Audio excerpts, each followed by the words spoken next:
Bonjour, c'est François de Comptabilité Taxi. On me pose une question sur le statut du conjoint qui veut travailler dans l'entreprise taxi pour des fonctions administratives.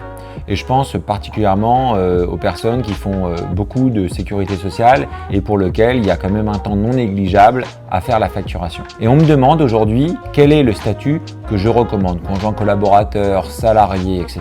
Alors je vais être très clair, pour moi il y a un statut qui est vraiment super et qui permet à la fois d'assurer une protection sociale au conjoint, de garantir l'entreprise, mais surtout d'obtenir des effets d'optimisation sur la rémunération et les charges sociales. La première règle à savoir, c'est que si le conjoint travaille dans l'entreprise, il faut qu'il travaille réellement et qu'il va falloir le rémunérer sur la base du travail réellement accompli. Pour quelqu'un qui fait que de la sécurité sociale, on pourrait imaginer par exemple que le temps de travail hebdomadaire ce soit 10 heures par semaine. Et donc, je vous recommande de faire un contrat de travail en CDI, pourquoi pas au SMIC, à votre épouse ou à votre mari pour, par exemple, 10 heures par semaine.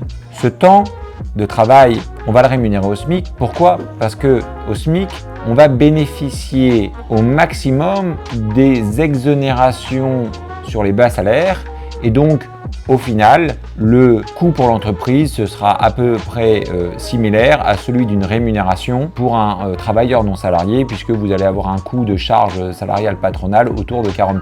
Bien évidemment, l'intégralité de cette rémunération pour l'entreprise, si c'est une entreprise individuelle ou une société, sera déductible du résultat de l'entreprise. Au niveau du foyer fiscal, au niveau du couple, au final, vous aurez donc deux rémunérations imposables. Cela reviendra exactement à la même chose que si l'épouse ou l'époux n'avait pas été rémunéré pour cette fonction. Ça reviendra à la même chose en termes de bénéfices et donc de rémunération au niveau du foyer fiscal. Mais l'avantage, il n'est pas d'abord là. L'avantage, c'est que le fait d'avoir un salarié et le fait que ce salarié soit le conjoint ou la conjointe, ça va vous ouvrir le droit à tous les dispositifs d'exonération de cotisations sociales au titre des intéressements, de l'ouverture des plans d'épargne entreprise, pourquoi pas du PERCOLI, et donc de tous les mécanismes qui vont permettre à l'entreprise d'abonder sur ces sommes versées au titre de l'épargne salariale. Et je vais donner un exemple très simple. Vous pourrez éventuellement mettre un accord d'intéressement qui sera versé au niveau de l'entreprise en fonction du résultat de l'entreprise. Et donc, le dirigeant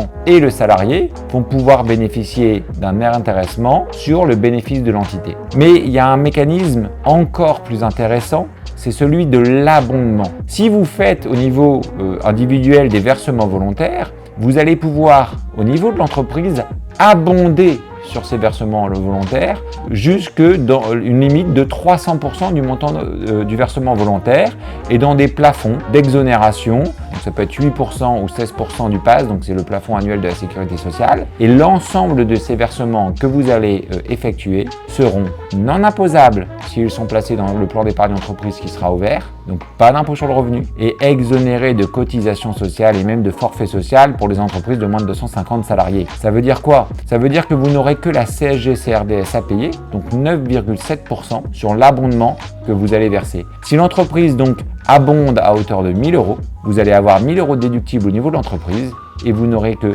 9,7% qui sera précompté dessus. Contrairement à une rémunération où vous allez être taxé à hauteur de 40 ou 45% à la sécurité sociale des indépendants.